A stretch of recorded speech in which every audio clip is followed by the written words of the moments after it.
Hello friends, मैं अमित कुमार सिंह। आज आप लोगों के साथ एक नए टॉपिक पे डिस्कशन करेंगे। और इस टॉपिक को मैंने दो पार्ट में डिवाइड कर दिया है क्योंकि थोड़ा सा ये लेंदी है।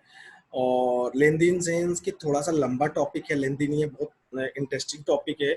और जो भी एचआर के और पेरोल के बंदे हैं उनके लिए बहुत ही इंटरेस्टेड टॉपिक होगा। और इस टॉपिक पे जो मैं डिस्कशन कर रहा हूँ, उस टॉपिक का नाम है HR payroll and strategy compliances. Means इसके बेसिक फंडामेंटल मैं आपको बताऊंगा कि एचआर पेरोल कैसे होता है और स्ट्रेटजी कंप्लायंसेस में कैसे होते हैं। तो इसको इस वीडियो को दो पार्ट में किया हुआ है। पार्ट ए में आज हम पेरोल पे बातें कर लेंगे और पार्ट बी में हम स्टेशनरी कंप्लायंस में हम नेक्स्ट 2-3 डेज के बाद आपको उसका वीडियो मिल जाएगा। तो गाइज, आप वीडियो स्टार्ट करने से पहले मैं ये रिक्वेस्ट करना चाहता हूँ, जो भी मेरा ये वीडियो फर्स्ट टाइम देख रहा है प्लीज़ सब्सक्राइब कर ले मेरे चैनल को और बेल बटन पे प्रेस कर लें, जिससे कि आप मेरे आने वाले अपकमिंग वीडियो उनको बहुत इजीली तरीके से मिल सके और उनका नोटिफिकेशन उनके मोबाइल में आ जाए, जिससे कि अगर मैं पार्ट बी का वीडियो जब भी बनाऊंगा तो उनके पास पिछली तरीके से और जल्दी से जल्दी मेरा पार्ट बी का वीडियो उन तक पहुंच जाएगा। तो गाइज, मैं वीडियो स्टार्ट करने से पहले एक बार फिर से आपको स्वागत करता हूं मैं अपने चैनल आरोही टेक सॉल्यूशन पे,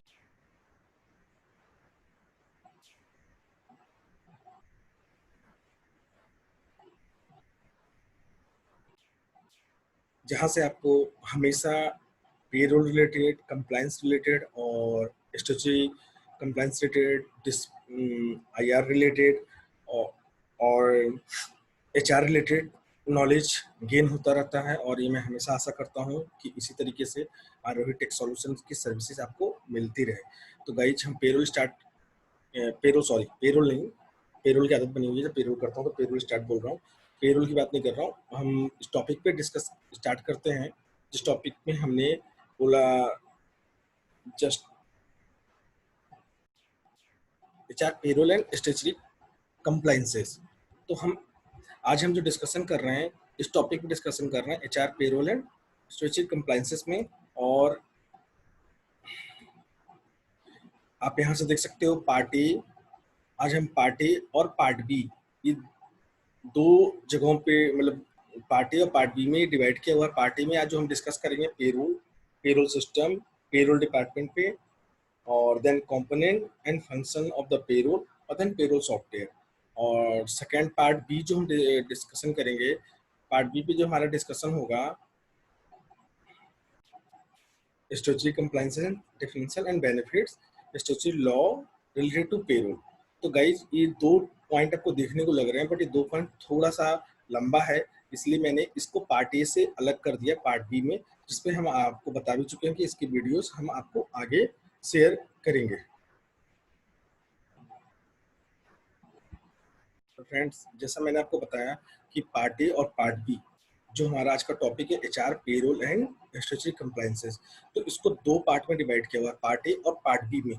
पार्ट ए में हम एचआर पेरोल के रिलेटेड की चीज़ें डिस्कस करेंगे, पेरोल क्या है, पेरोल सॉफ्टवेयर के बारे में और पेरोल प्रोसेस के बारे में। पार्ट बी में हम स्टैट्यूटरी कंप्लायंसेस पे डिस्कस करेंगे और statutory compliances related to the है पेरोल, और स्टैट्यूटरी कंप्लायंसेस के बेनिफिट्स क्या हैं, जो भी benefits PF act, TSI act या मैटरनिटी एक्ट, इस टाइप के बेनिफिट जो भी है उस पर हम आगे डिस्कस करेंगे। तो उसका डीपली हम आपको पार्ट बी में पूरी अच्छे से समझाएंगे। तो हम पार्ट ए का आज डिस्कशन शुरू करते हैं। तो गाइज, पार्ट ए में HR payroll and statutory compliances, part A part B. तो पार्ट ए की डिस्कशन हम आज कर रहे हैं। तो पार्ट ए में हमारा क्या क्या है, आप एक बार देख लो। पार्ट ए में हम आज जो डिस्कस करेंगे payroll, payroll systems and payroll department, then components and functions of the payroll, then payroll software. Means payroll, payroll system, payroll department, payroll components, functions and of payroll, payroll software. तो हम यहाँ पे आपको 3 topic दिख रहा है, but there are 5 topic जिस पर हम डिस्कस करेंगे, payroll, payroll system, payroll department, components, function and payroll software. Means 5 में 6 टॉपिक है। तो पेरोल और पेरोल सिस्टम को आप एक टॉपिक मान सकते हो, तो 5 टॉपिक भी हम डिस्कस करेंगे। तो पार्टी का ये पार्ट है, पार्टी में हम इन पे डिस्कस करेंगे, पार्ट बी का हम नेक्स्ट आगे बताए हुए हैं। तो हम नेक्स्ट चलते हैं। First, what is payroll, payroll क्या है। What is payroll? तो जो सबसे पहले हमें डिफरेंस बता देता है, the term payroll actually refer to the list of employees that receive compensation from a company. However, most companies generally use the term of the refer to the money that is paid to the employees. Yeah, the records, the detail, how much each employee has made. Means guys यहाँ पे payroll से ये मतलब है कि जो payroll का जो एक्चुअली रेफर, जो पेरोल को एक्चुअली कहते हैं employee that receive compensation from the company, जो भी एम्प्लॉय को कॉम्पनसेशन मिलता है, जो वेजेस मिलता है, तो जो भी कॉम्पनसेशन पेरोल के मतलब पेरोल, व्हाट इज पेरोल, जो भी एम्प्लॉय को कॉम्पनसेशन मिलता है उसको हम पेरोल कहते हैं। मीन्स एज ए एम्प्लॉय, एक एम्प्लॉय को जो भी कॉम्पोजिशन कंपनी की तरफ से मिल रहा है, तो जो भी मिल रहा है ना उसको पेरोल करते हैं। मीन्स एक प्रकार से जो सीटीसी, अगर कॉस्ट टू कंपनी देखा जाए, कंपनी जो खर्चा करती है कॉस्ट टू कंपनी पे करती है, तो जो कॉस्ट टू कंपनी हुआ ना उसके लिए वो एक पेरोल हुआ। तो हाउ एवर मोस्ट कंपनी, मतलब बहुत सारी कंपनियां generally use the term to refer to the money that is paid to the employee. बहुत सी कंपनियां हैं जो मनी एम्प्लॉय, जो पैसे एम्प्लॉइयों को पे करते हैं उसको पेरोल में रेफर करते हैं। या record the detail how much each employ has made, मतलब उसके रिकॉर्ड्स को जो मेंटेन रखते हैं, रिकॉर्ड्स जो होता है details, record details of the record, कितना किस एम्प्लॉय को, एक एक एम्प्लॉय को कितना पे किया गया है, तो पेरोल ये है। मीन्स पेरोल को आप सिंपली ये देख लो, पेरोल का डिफरेंशियल ये हुआ कि जो भी एम्प्लॉय को हम पे कर रहे हैं एज ए सैलरी या as a cost to company, वो पेरोल है। ठीक है। Then what is a payroll system? A system where is the details and record related to the payroll is managed and maintained and calculated। मतलब वो system जहाँ पर जहाँ पे डिटेल्स, रिकॉर्ड, जो पेरोल रिलेटेड डिटेल्स और रिकॉर्ड को maintain करते हैं, मैनेज करते हैं और कैलकुलेट करते हैं, उसको पेरोल सिस्टम कहा जाता है। और then payroll department, payroll department क्या होता है? Separate unit of the company where payroll system work. मतलब किसी भी कंपनी में एक सेपरेट यूनिट होता है, एक स्पेसिफिक यूनिट होता है जहाँ पे एक सिस्टम काम करता है, और उस सिस्टम को पेरोल डिपार्टमेंट कहते हैं। मीन्स अगर आप बात करोगे, अगर हम पेरोल डिपार्टमेंट की बात करें, तो अगर छोटे ऑर्गेनाइजेशन से लेकर बड़े ऑर्गेनाइजेशन में होता है, कहीं कहीं छोटे ऑर्गेनाइजेशन में क्या होता है, 1 या 2 या 3 मैक्सिमम, कहीं कहीं 1 भी होते हैं, 2 भी एम्प्लॉय होते हैं, 3 एम्प्लॉय भी होते हैं। बट एक लार्ज ऑर्गेनाइजेशन में एक पूरा का पूरा एक पेरोल डिपार्टमेंट होता है। मीन्स ये एचआर का ही एक पार्ट है, बट एचआर के अंदर भी बहुत सारी चीजें होती है, तो बट एचआर का एक पार्ट है। और अगर आप लार्ज ऑर्गेनाइजेशन में जाओगे जहाँ 5,000, 10,000, 20,000 एम्प्लॉय हैं, वहाँ पर पूरा का पूरा एक पेरोल का डिपार्टमेंट का एक सेपरेट यूनिट होता है जिसमें 15 से 20 एम्प्लॉय होते हैं, या मीन्स थोड़े और कम होते हैं, मतलब 7 से लेकर आप 15 तक बोल सकते हो, जो उस पूरी पेरोल साइकिल को संभालता है, जो मीन्स पूरे पेरोल सिस्टम को संभालता है, वो पेरोल डिपार्टमेंट है। तो the primary mission of the payroll department is ensure that all employ are paid salary accurate and on time with correct withholding and deduction. Means जो प्राइमरी मिशन होता है, जो प्राइमरी काम होता है पेरोल डिपार्टमेंट का, वो इंश्योर करता है कि सारे एम्प्लॉइयों को जो are paid salary accurate on time, मतलब जिस कंपनी के लिए वो पेरोल डिपार्टमेंट है, पेरोल डिपार्टमेंट ये इंश्योर करता है कि सारे एम्प्लॉइयों को सैलरी ऑन टाइम मिले और एक्यूरेट मिले, with correct with holding and deduction, मतलब करेक्ट होल्ड विथ होल्डिंग हो और करेक्ट डिडक्शन के साथ। मीन्स करेक्ट टैक्स डिडक्ट हुआ, करेक्ट पीएफ डिडक्शन हुआ, करेक्ट ईएसआई डिडक्शन हुआ, ये सारी चीजें होने के बाद वो correct salary net take home उन्हें एम्प्लॉय को मिलता हो, एक्यूरेट ऑन टाइम। ये लिखा है ना, that all employee are paid salary accurate and on time, means correct salary on time। Means कहीं कहीं कंपनी ने डिसाइड रखा है कि last day of the month हम सैलरी देना है, तो पेरोल डिपार्टमेंट की ये रिस्पॉन्सिबिलिटीज होती है, प्राइमरी मिशन होता है कि वो एक ऐसा सिस्टम बनाए कि लास्ट डेट को वो एम्प्लॉइयों को सैलरी दे सके। कहीं पे फर्स्ट को होता है, कहीं 7th को होता है, तो जो कंपनी ने डिसाइड किया है कि इस डेट में हमें सैलरी देनी है, उस डेट को देखते हुए पेरोल डिपार्टमेंट का जो रिस्पॉन्सिबिलिटी और मिशन होता है कि एक्यूरेट ऑन टाइम, मतलब सैलरी उन्हें दे सके। And what the with holding and deduction are remitted is timely manner, this the include salary payment. Means जो भी स्टेचुटरी कंप्लायंस रिलेटेड होते हैं पेमेंट, उसको टाइमली रेमिटेड भी करें, payment tax with holding, tax के जो होल्डिंग होते हैं उसके साथ, एंड डिडक्शन पे चेक, जो भी डिडक्शन का होता है उसके पेचेक्स करने के साथ उनका भी रेमिडेट हो, मीन्स पीएफ का रेमिडेट, ईएसआई का रेमिडेट, टीडीएस रेमिडेट, फॉर्म 16 का इशू करना, क्वार्टरली ईटीडीएस, ये सारी जो चीज़ें होती है पेरोल रिलेटेड, जो पेरोल रिलेटेड स्टैट्यूटरी कंप्लायंस होते हैं, उनको भी पेरोल डिपार्टमेंट की जिम्मेदारी होती है कि वो टाइम पे उस चीज़ को रेमिट करें और बिफोर टाइमिंग जो भी लास्ट डेट होता है उससे पहले वो रेमिट कर दे। तो अब अगर हमने अभी डिसाइड देखा what is payroll, then what is a payroll system, then payroll department, हम एक बार फिर से बात कर ले रहे हैं। What is a payroll? Payroll का मतलब ये होता है कि कंपनी रेफर करती है कि जो भी पैसा एम्प्लॉय को दिया जा रहा है, इच एम्प्लॉय, सारे एम्प्लॉय को जो भी पैसा दिया जा रहा है उसको पेरोल कहते हैं। पेरोल सिस्टम ये होता है कि एक सिस्टम जहाँ से पेरोल रिलेटेड रिकॉर्ड्स मेंटेन किए जाते हैं, कैलकुलेट किए जाते हैं, पेरोल को मैनेज किए जाते हैं, उसको पेरोल सिस्टम कहते हैं। पेरोल डिपार्टमेंट किसी भी कंपनी के एक सेपरेट यूनिट होती है जहाँ पे जो पेरोल सिस्टम को वर्क करता है, जो पेरोल सिस्टम को वर्क करता है उसको पेरोल डिपार्टमेंट करते हैं। और पेरोल डिपार्टमेंट की प्राइमरी रिस्पॉन्सिबिलिटीज होती है, प्राइमरी मिशन होता है कि वो एम्प्लॉइयों की salary on time with accurate पे आउट करवाए और साथ साथ में सारे स्टेचुरी कंप्लायंसेस को भी रेमिट करे before last date of the that remit date. Means अगर पीएफ का जो लास्ट डेट है, ईएसआई का लास्ट डेट है, टैक्स का लास्ट डेट है, पीटी का जो लास्ट डेट है, एलडब्ल्यूएफ का लास्ट डेट है, उसके लास्ट डेट तक उन्हें रेमिट कराए। तो ये पेरोल डिपार्टमेंट की प्राइमरी रिस्पॉन्सिबिलिटीज होती है। देन नेक्स्ट अगर हम बात करते हैं कंपोनेंट्स, नेक्स्ट है कंपोनेंट्स। पेरोल में जो कंपोनेंट्स हैं there are gross wages, deduction, tax with holding, TDS और नेट सैलरी। अगर ग्रॉस वेजेस में देखा जाए तो basic salary, DA, HRA, CCA, bonus, flexi, special allowance. In deduction PF, ESI, PT, LW, other deduction, advance personal loan और tax with holding और TDS और net salary पे भी हम इन ग्रॉस वेजेस और डिडक्शन की जब हम बात कर लेते हैं तो हम इन तीनों पे आगे बात करेंगे। तो ग्रॉस वेजेस में बेसिक सैलरी होती है। बेसिक सैलरी क्या होता है? कंपनी टू कंपनी डिसाइडेड होती है। कोई company 40% of the CTC decide करती है, कोई कंपनी 30% डिसाइड करती है, कोई एक रेंज देती है ग्रेड वाइज कि इतना मिलेगा, कोई रेंज देती है कि नहीं इतनी इतनी सैलरी है तो इतना बेसिक सैलरी होगा, इतनी सैलरी तो इतना होगा।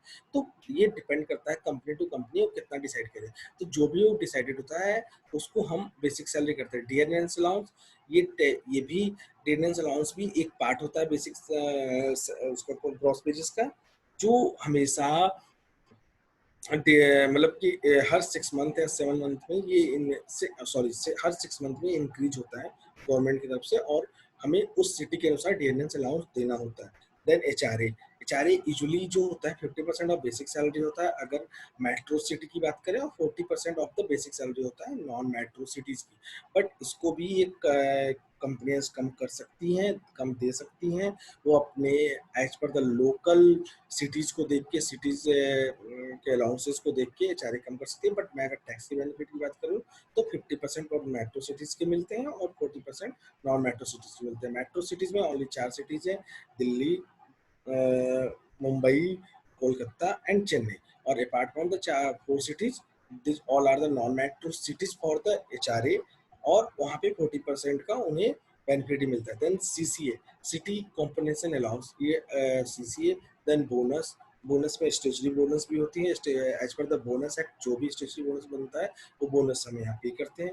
देन फ्लेक्सी कंपोनेंट अगर फ्लेक्सी जो होता है मतलब एम्प्लॉइयों के पास एक ऑप्शन होता है, फ्लेक्सी ब्रैकेट होता है कि एम्प्लॉय अपना ऑप्ट कर सके अपने टैक्स के बेनिफिट्स के लिए। Like under flexi component employee can opt the national pension scheme, employee can opt the food coupon, employee can opt the car related reimbursement like a car lease, car fuel reimbursement, driver reimbursement or maintenance reimbursement. And then employee also can opt the books and protocol, employee can opt the training reimbursement, employee can opt the what is this, etc etc. But it total depend on the company policies. Company ने क्या क्या रखा है, flexi bracket रखा है कि नहीं रखा है, कि टोटल फिक्स्ड रखा है। तो फ्लेक्सी ब्रैकेट ये कंपोनेंट होते हैं जो हम ग्रॉस वेजेस में होते हैं। कुछ जगहों पे कुछ कंपनियां ग्रॉस वेजेस में इंक्लूड करके सैलरी देती हैं, कुछ कंपनियां ग्रॉस वेजेस में इंक्लूड करके नहीं देती हैं, उनके लिए सेपरेट एक अलग सा रजिस्टर बनता है जिसको रिम्बर्समेंट रजिस्टर कहते हैं, जो नॉन टैक्सेबल होता है। बट कुछ कंपनियां क्या करती हैं, जो सेपरेट देती हैं, तो उस जो ग्रॉस वेजेस में इंक्लूड करती हैं, तो वहाँ पर वो टैक्सेबल होता है। और एंड ऑफ द ईयर जब एम्प्लॉय उसके अगेंस्ट बिल्स सबमिट कर देते हैं तो वो नॉन टैक्सेबल कर दिया जाता है। देन स्पेशल अलाउंस, जो स्पेशल अलाउंस होता है, this is a balancing figure. ये पूरा बैलेंसिंग फिगर है कि जो भी सीटीसी के बाद ये कंपोनेंट पे करने का जो भी बचता है वो स्पेशल अलाउंस में होगा, अगर नहीं बचता है तो जीरो होगा। But special allowance can't be -1, तो उसमें आपको ये देखना होता है कि अगर स्पेशल अलाउंस -1 हो रहा है तो आपको फ्लेक्सी कंपोनेंट के अमाउंट कम करवाने पड़ेंगे एम्प्लॉय से, क्योंकि स्पेशल अलाउंस माइनस में नहीं जा सकता है। स्पेशल अलाउंस जीरो से एवर भी हो सकता है या जीरो हो सकता है। तो ये था gross wages. Then come on the deduction. In deduction there are PF. अगर हम पीएफ की बात करें या किसी भी वेजेस के कंपोनेंट की बात करें तो हम उतना डीपली आपको नहीं बता रहे हैं, हम ऊपर ऊपर फंडामेंटल बता रहे हैं। तो पीएफ जो का क्या होता है, on 12% of the wages, PF wages. यहाँ पीएफ वेजेस भी डिसाइडेड करना होता है हमें, जिनकी सैलरी मतलब जिनकी बेसिक सैलरी 15,000 से ऊपर है, तो उनका तो जो पीएफ वेजेस होता है वो बेसिक के इक्विवेलेंट होता है, पेड बेसिक। बट जिनकी बेसिक जो है, स्टैंडर्ड बेसिक जो है 15,000 से कम होता है, उसमें जो पीएफ वेजेस जब हम कैलकुलेट करते हैं तो उसमें आपको अदर अलाउंसेज और स्पेशल अलाउंसेज भी लेने होते हैं, एक्सक्लूडिंग एचआरए। उसमें एचआरए को हटा के और स्पेशल जो भी बचते हैं वो कंपोनेंट लेने होते हैं। उसके बाद पीएफ वेजेस हम डिसाइड करते हैं। But PF wages maximum can be the 15,000 in that scenario. अगर 15,000 से कम बेसिक है तो मैक्सिमम 15,000 तक पीएफ वेजेस हो सकता है, और हम उसके ऊपर 12% हम पीएफ डिडक्ट करते हैं। मीन्स जो पहले था, अगर आप देखो सुप्रीम कोर्ट के ऑर्डर आने के पहले, सुप्रीम कोर्ट रूलिंग ऑर्डर आने के पहले कि फ्लैट 12% था, जो अब ये चेंज हो गया है, जिनका भी 50,000 से कम बेसिक है तो उनका पीएफ वेजेस मैक्सिमम हम 15,000 कर 15,000 करना होगा, अगर उनके अदर अलाउंसेज और स्पेशल अलाउंसेज सैलरी में है तो। ठीक है। देन हम कम ये सही एम्प्लॉय स्टेट इंश्योरेंस, इसमें भी मैं आपको बताऊं अभी ये भी चेंजेस हुए हैं। तो अभी जो ये पीएफ का जो 12% है for the PF employer and 12% of the PF deduction, और जो भी उसके पीएफ एडमिन चार्जेस 0.5% और ईडीएलआई चार्जेस 0.5%। और ईएसआई की बात करें तो 3.25% है हमारा ईएसआई एम्प्लॉयर कंट्रीब्यूशन, और 0.75% है एम्प्लॉय कंट्रीब्यूशन, जो पहले थोड़ा इंक्रीज था उसको चेंज कर देगा। देन हम पीटी की बात करते हैं। पीटी जो होता है प्रोफेशनल टैक्सेस, इट्स डिपेंड होता है स्टेट टू स्टेट। आपकी कंपनी किस स्टेट में काम कर रही है या आपका वर्किंग लोकेशन क्या है, आपकी वर्किंग लोकेशन के अनुसार आपका पीटी का डिडक्शन होगा। अगर आप दिल्ली में काम कर रहे हो तो there is no PT, sorry, there is no PT, तो आपका कोई भी पीटी वहाँ डिडक्शन नहीं होगा। अगर यूपी में काम कर रहे हो कोई पीटी नहीं है, पंजाब में काम कर रहे हो तो पीटी का डिडक्शन होगा, बॉम्बे में काम कर रहे हो पीटी का डिडक्शन होगा, महाराष्ट्र में काम कर रहे हो पीटी का डिडक्शन होगा, और वेस्ट बंगाल में काम कर रहे हो पीटी का डिडक्शन होगा, बिहार में काम कर रहे हो पीटी का डिडक्शन होगा, ऐसे झारखंड में काम कर रहे हो पीटी का डिडक्शन होगा। तो पीटी का जो स्लैब होता है, कहीं कहीं सब सारे स्टेट के अलग होते हैं, कहीं मंथली डिडक्शन होते हैं, कहीं कहीं कहीं पे हाफ ईयरली, कहीं कहीं पे ईयरली होते हैं, और वो भी एक रेंज, ग्रॉस वेजेस का एक रेंज होता है। सब जगह का अलग अलग रेंज है। अगर हम पीटी में डिस्कस करेंगे तो थोड़ा लंबा होगा, तो हम इसके लिए एक सेपरेट वीडियो, हम पीटी मतलब सारे कंपोनेंट का एक सेपरेट वीडियो मैं आप लोगों को इन फ्यूचर बना के 1 बाय 1 आपको शेयर कर दूंगा। Then come on the LWF, labour welfare fund. Same ये स्टेट टू स्टेट डिपेंडेंट है, हर जगह पे नहीं एप्लीकेबल है। सो 16 या 17 स्टेट पे एप्लीकेबल है। अगर आप बात करो यूपी उत्तराखंड में ये एप्लीकेबल नहीं है, बट आप बात करो हरियाणा, दिल्ली, पंजाब, चंडीगढ़, यहाँ पे ये एप्लीकेबल है। तो ये भी हमें स्टेट बाय स्टेट देखना होगा। तो डिडक्शन का एक पार्ट एलडब्ल्यू भी होता है। ठीक है। Then other deduction, in other deduction ऐसा कोई भी अदर डिडक्शन, जैसे कि आप you can say lunch deduction, अगर आप लंच की फैसिलिटीज लिए तो लंच डिडक्शन हो गया, कोई भी एसेट डिडक्शन, और कोई भी ऐसी रिकवरी जो आपके ऊपर लायबिलिटीज हो और कंपनी आपसे रिकवरी करना चाहती है, वो डिडक्शन सारे अंडर अदर डिडक्शन आते हैं। ठीक है। Then advance and personal loan, अगर आपने कंपनी से कुछ एडवांस ले रखा है, पर्सनल लोन रखा है, तो उसका ईएमआई का डिडक्शन भी डिडक्शन के अंदर आता है। तो means in gross wages, basic salary, DA, HRA, CCA, bonus, flexi component and special allowance. In deduction PF, ESI, PT, LWF, other deduction, advance या पर्सनल लोन के ईएमआई की डिडक्शन। तो ये ग्रॉस वेजेस के हैं और डिडक्शन के part हुए।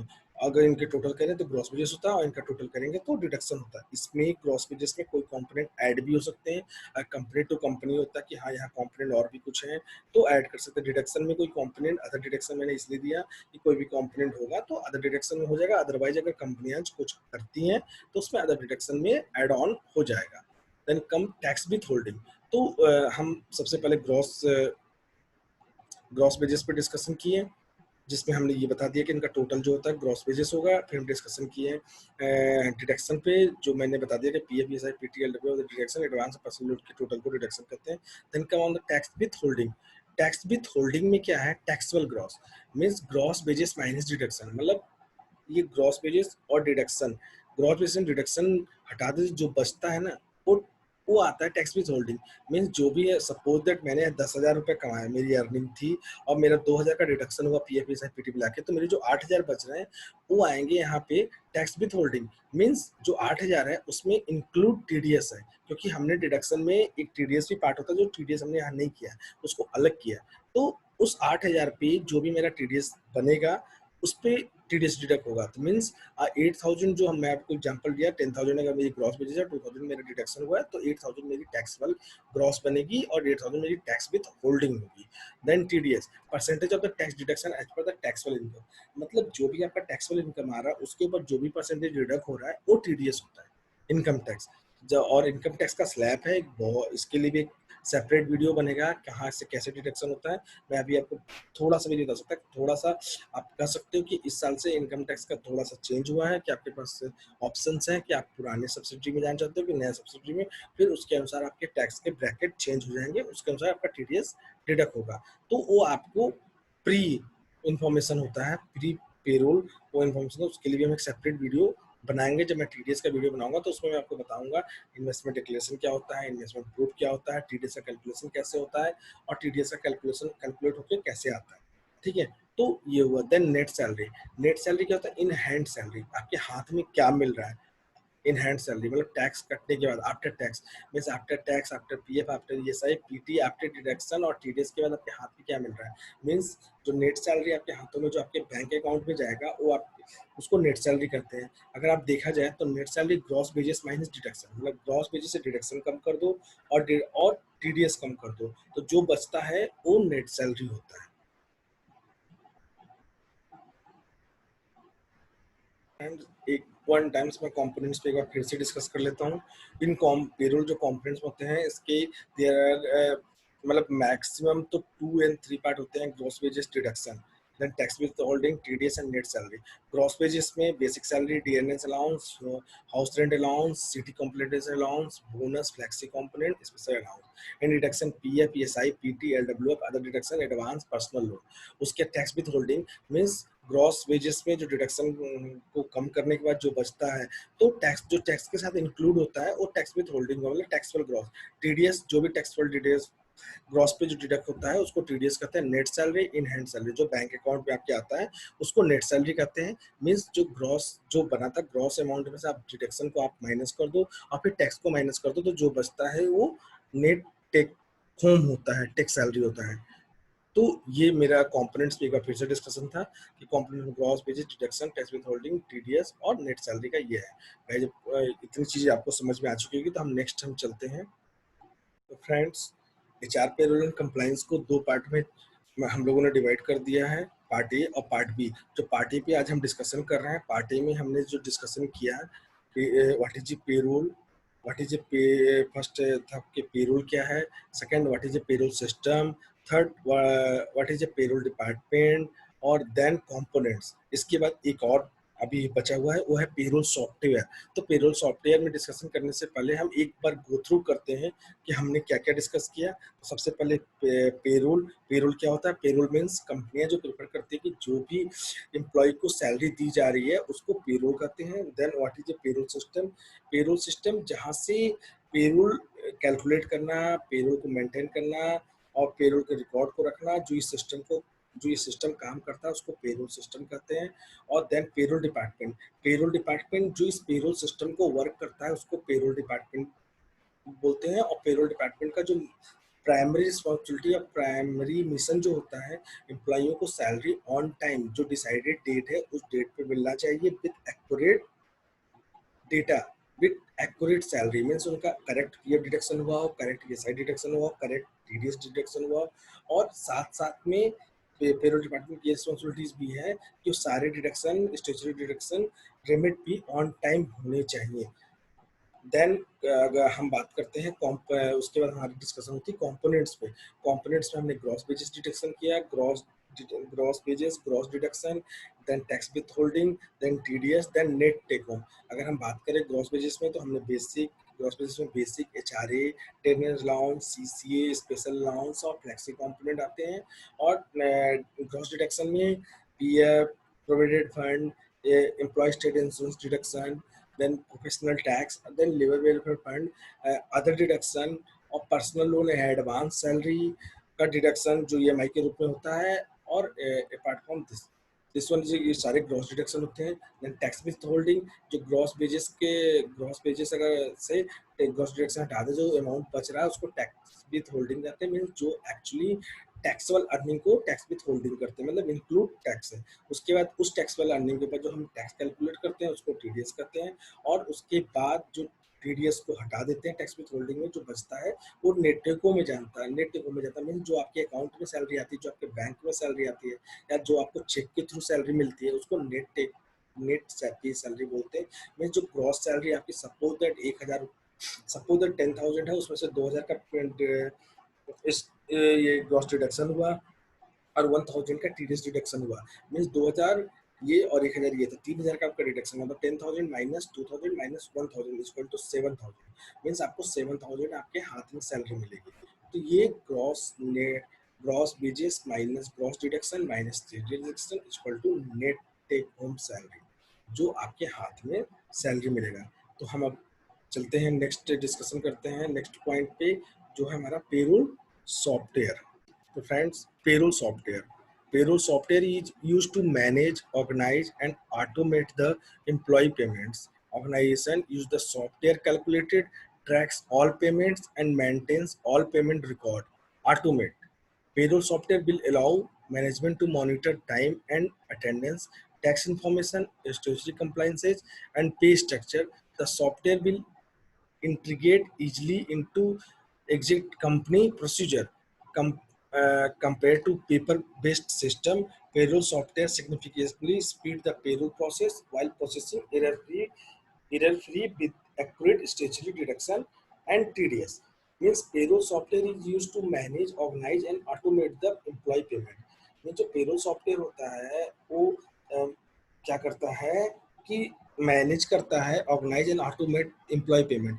जो एम्प्लॉय का जो पेमेंट होता है उसको ऑटोमेटिक मैनेज करता है और ऑर्गेनाइज करता है। Organisation use the software calculate tracks all the payment. जो कंपनियां जो होती है ना, जो सॉफ्टवेयर यूज करती हैं वो ट्रैक सॉफ्टवेयर जो यूज करती है कैलकुलेट करने के लिए, ट्रैक ऑल पेमेंट, जो भी पेमेंट है उसका ट्रैक करने के लिए, and maintain all payments records automate.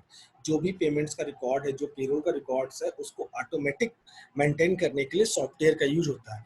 और जो payroll software will allow management to monitor time and attendance. Payroll software time and attendance को भी मॉनिटर करता है, टैक्स के इन्फॉर्मेशन को मॉनिटर करता है, स्टेचुटरी कंप्लायंसेस को मॉनिटर करता है एंड पे स्ट्रक्चर को भी मॉनिटर करता है।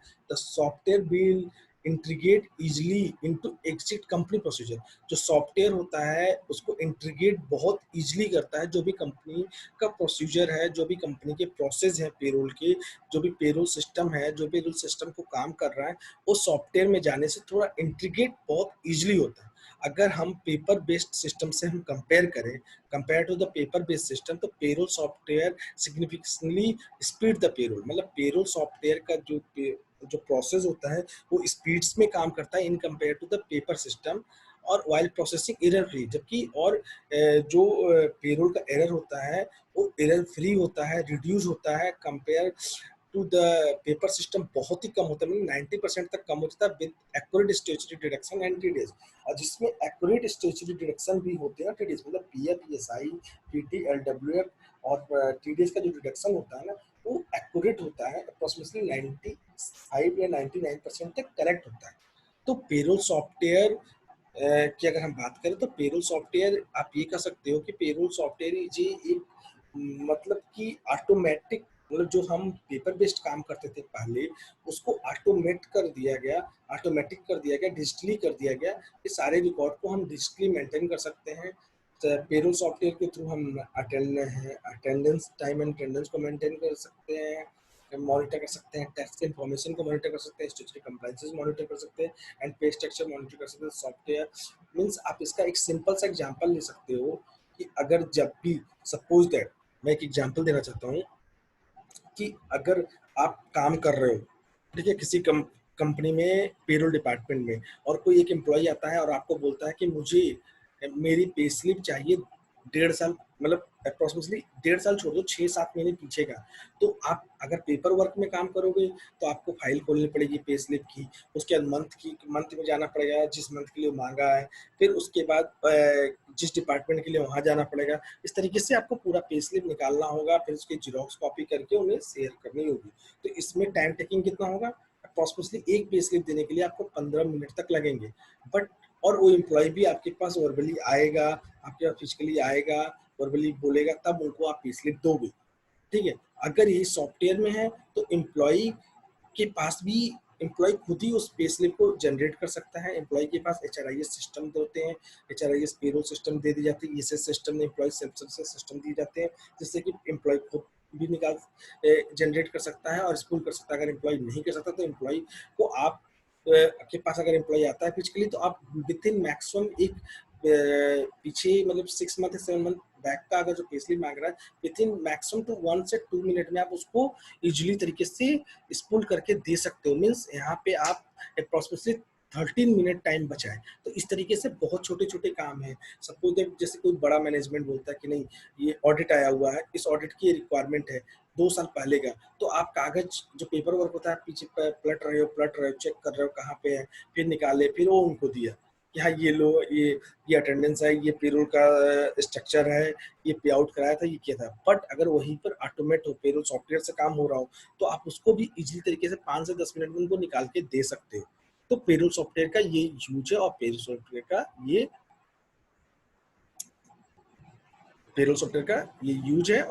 का बेनिफिट्स भी है, जो ऑटोमेट करता है और डिजिटली करता है।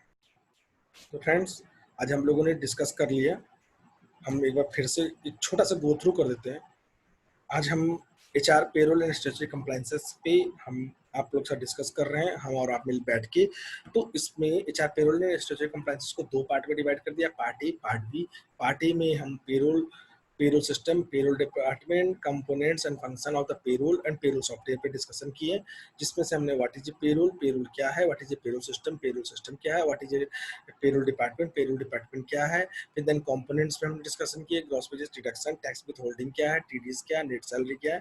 देन पेरोल सॉफ्टवेयर पे हमने डिस्कशन किया। उसके बाद जो हमारा डिस्कशन होगा पार्ट बी पे, जो आपको 2 या 3 दिन के बाद जो वीडियोस मिलेंगे, स्टैट्यूटरी कंप्लायंसेस का डिफरेंशिएशन क्या है एंड बेनिफिट्स क्या होते हैं, statutory law related to payroll, जैसे लाइक कि maternity benefit, leaves benefits, gratuity benefits with act. इस पे ब्रीफ में थोड़ा सा छोटा सा डिफरेंशिएशन और बेनिफिट्स आपको बताएंगे पार्ट बी में। तो गाइस, आज के लिए इतना ही था वीडियो।